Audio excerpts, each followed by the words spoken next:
Hello and welcome to the Grand Line Review, your source for everything One Piece. And today, we are seeking balance. As recently on the Grand Line Review, we explored the top 10 highest known bounties in the series. It involved a lot of difficult to say numbers, as well as very well known individuals throughout the world. However, today we need to acknowledge the other side of that coin, of which the denizens of YouTube almost never grant any attention to, which are the lowest known bounties in the series. And to be perfectly honest with you, I find this to be a much more exciting list, because you can more or less predict, if not flat out know, who the highest bounty holders are, but asking for the lowest? Well, apart from one or two that you would know off the top of your head, it may be a tricky exercise, and that is the thrill of it. Before we examine our lowest earners though, this list has to have a couple of extra criteria applied to it. Firstly is that joke bounties are inadmissible, and what I mean by that is something like Mikio Ito, who is a quote-unquote character in the series / real-life figure, who is worth a mighty 1 million yen. Stuff like that we're going to ignore, but in addition to that, all bounty holders on this list must be canon, because there is a dark sea full of filler bounty holders, all of whom are most certainly disappointments to their parents due to their staggeringly low numbers. But with that out of the way, let's begin.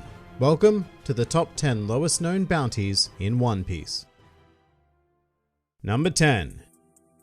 Hart-chan and Higuma the Bear. We are going to be beginning our exploration today with a double bill of former villains, the latter of whom was actually the very first antagonist within the entire series. Now, as they set the bar for this entire list, I'd just like those of you who don't immediately know the answer to have a bit of a guess of what these two are worth. What do you reckon? 15 million berries? 12 million? 10 million perhaps? Well, certainly not. All of those figures are far too rich for their blood, as Hart-chan and Higuma clock in at a tepid 8 million berries apiece. Now on paper, this is pretty insane because they both have some fine achievements, in theory. I mean, Hart-chan was a member of the Sun Pirates, which remains one of the more infamous pirate crews to have existed to this day, and Higuma and his bandits came into direct conflict with the Red Hair Pirates, prior to Shanks becoming an emperor that is, and they got all of their asses handed to them, and Higuma ended up being nommed by the Lord of the Coast. But if we discount those last three things I said, then he sounds pretty impressive.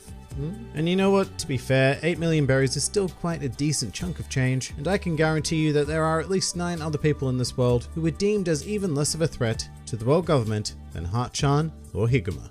Number 9.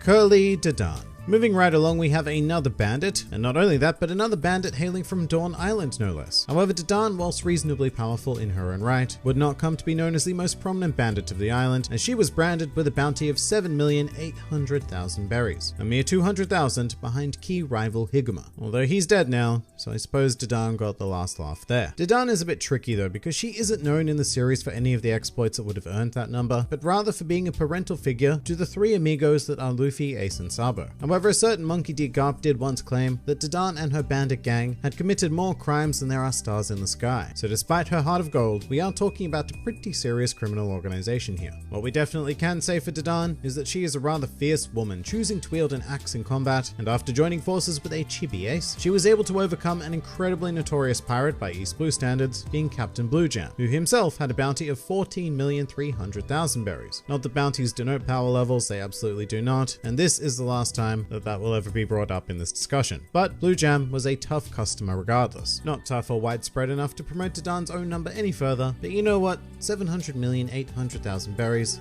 is just fine. Number 8.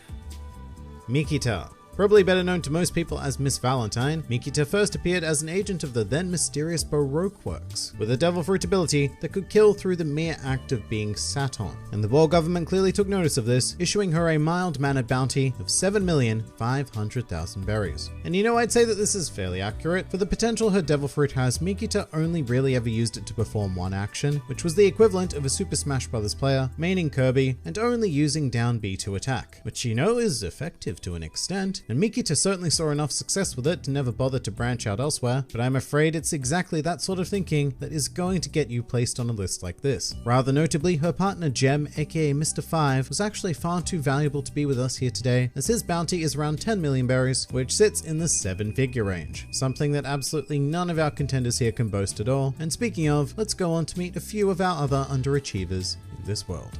Number 7. The Meow Band brothers. Individually known as Sham and Butchie, these two near furries command a nice and subtle 7 million berry bounty between them. Now remember, shared bounties aren't that uncommon a concept within the One Piece world, and the most prominent example of that would be Dory and Broggy, except that their shared bounty is 200 million berries. Now that That's a fine number. As for the Meow Band brothers, well, they leave a tiny bit to be desired in comparison. What it does bring to light though is the fact that individually, neither Sham nor Butchie would have likely attained a number as large as 7 million. And you know what? They may have even been heavy contenders to top this race to the bottom, because I mean, if you divide their worth perfectly, 3.5 million each is a deliciously low number. But it doesn't stop there, because you know, what if Sham was worth 5 million berries and Butchie was only worth 2 million berries? Even better. Or perhaps Sham is worth a measly 1 berry, whilst Butchie makes up the rest. Either way, this is an example of teamwork going absolutely awry. Separately, these two could have been true contenders for the lowest bounty in the series. However, together, I'm afraid the best I can do for them is 7th place. Number 6. Chew.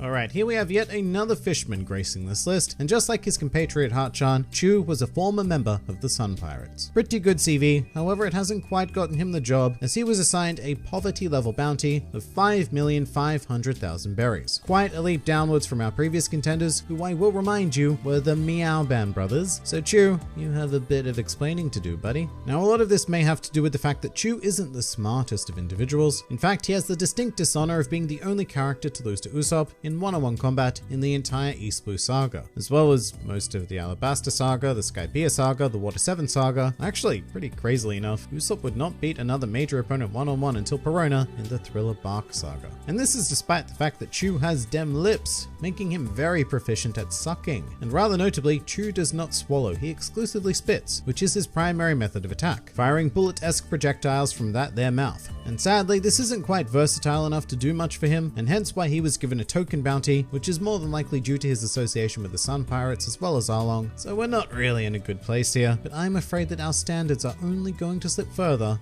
on this list. Number 5.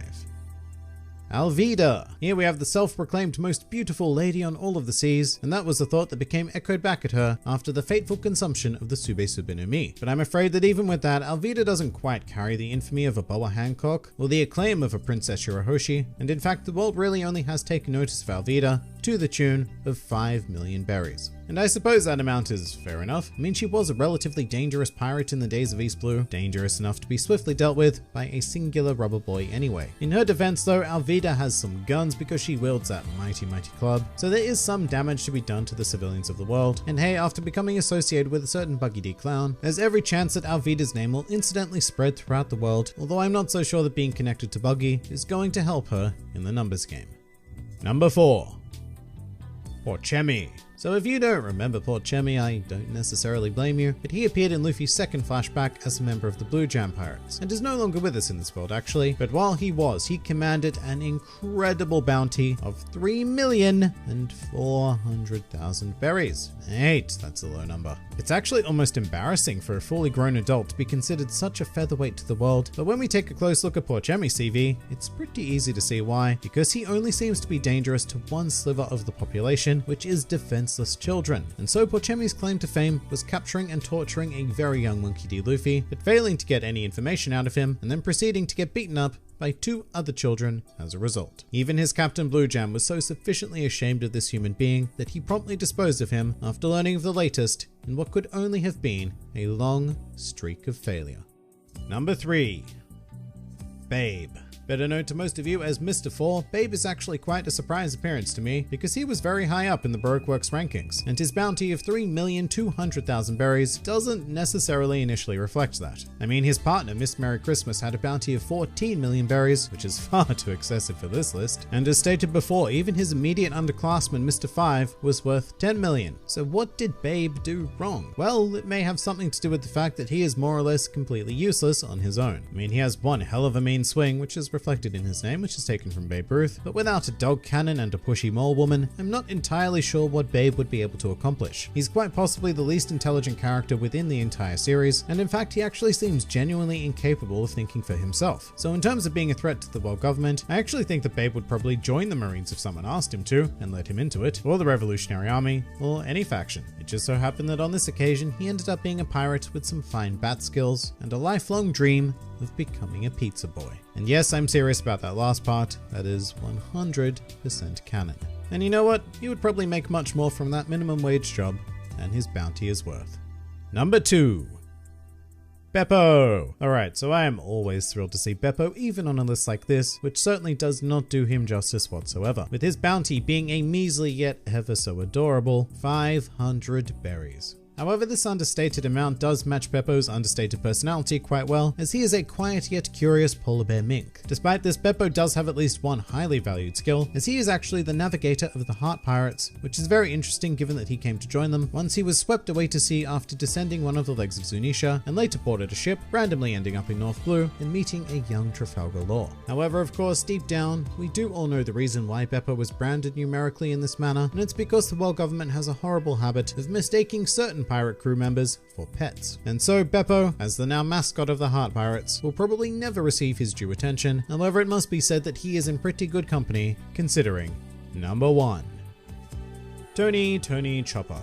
Alright, so I don't think there was a single person not expecting our wonderful reindeer friend to top this list here today, as his bounty of 100, I repeat 100 berries, is quite widespread knowledge due to him being a member of the Straw Hats. And of course it's for the exact same reason as Beppo, which is that Chopper has always been seen as an adorable pet of the Straw Hat Pirates. So much so that when the fake Straw Hats made their way into the world, they came equipped with their own Chopper pet impersonator just for that extra solid piece of authenticity. I mean, come on, can you even tell which one is the real Chopper in this picture? I certainly can't. Now, it does also need to be said that while Chopper is the resounding victor of today's list, he could have won an even greater victory if his bounty had not been increased to 100 berries from his initial number of 50 berries. So really, nobody else ever had a chance. However, due to the fact that Chopper is a primary protagonist, it is entirely possible that a day may come where he becomes so infamous that the world government has no choice but to recognize him for the threat that he really is. However, as things stand currently, Sir Chopper, I have no choice but to crown you as the lowest known bounty in One Piece.